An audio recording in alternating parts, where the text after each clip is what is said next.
I'm Ed Kelly, editor of The Oklahoman. Barack Obama is on the other end of Pennsylvania Avenue today. To discuss why is Chris Castile, chief of the Oklahoman's Washington Bureau and a frequent contributor here on News OK TV.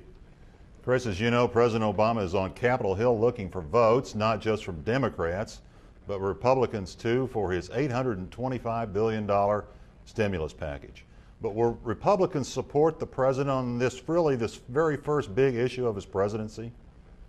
Well, some will, but it's a big question how many. Right now, there's no way that a majority of Republicans will, especially the conservative Republicans who are really worried about the amount of spending that's in this bill. Representative Mary Fallin, a Republican from Oklahoma City, is supporting an alternative plan put together by a group of House Republican conservatives that has absolutely no federal spending as a stimulus. And in fact, there's a 1% spending cut in it. It has numerous tax breaks, like the House Democrat plan, like the Obama plan. Some of them are different tax breaks, but they are individual and corporate tax cuts, but absolutely no spending to stimulate the economy. So he would have much further to go with those people than he's ever going to get. I mean, he met with them. I think they probably had the cliche, as the cliche goes, the frank exchange of ideas today.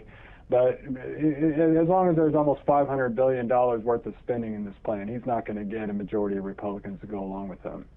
Okay, now the president said weeks ago that he wanted the stimulus bill on his desk by Inauguration Day. Obviously, that did not happen.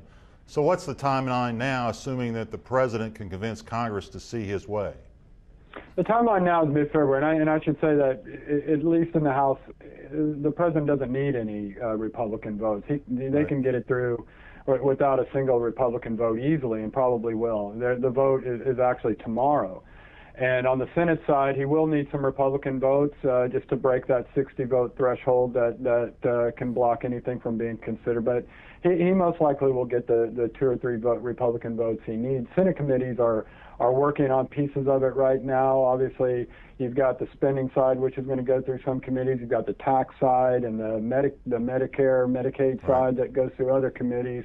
They still hope to get it to his desk by mid-February. Of course, the House and the Senate are going to each pass their own packages. Then those two have to be reconciled. And then in that time, too, there will be some time for negotiations, trying to get more Republicans on board if possible. I mean, if they want to support a bill that has this kind of spending. Senator Inhofe, for instance, Jim Inhofe from Tulsa, supports a lot of infrastructure spending, highway spending, water project type spending. There's a lot of defense spending, actually, military construction spending in this bill that would benefit Oklahoma.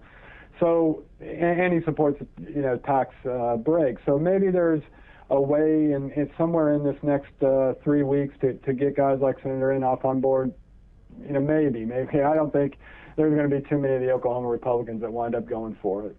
I'm sure you're right. Chris, thanks for the insight.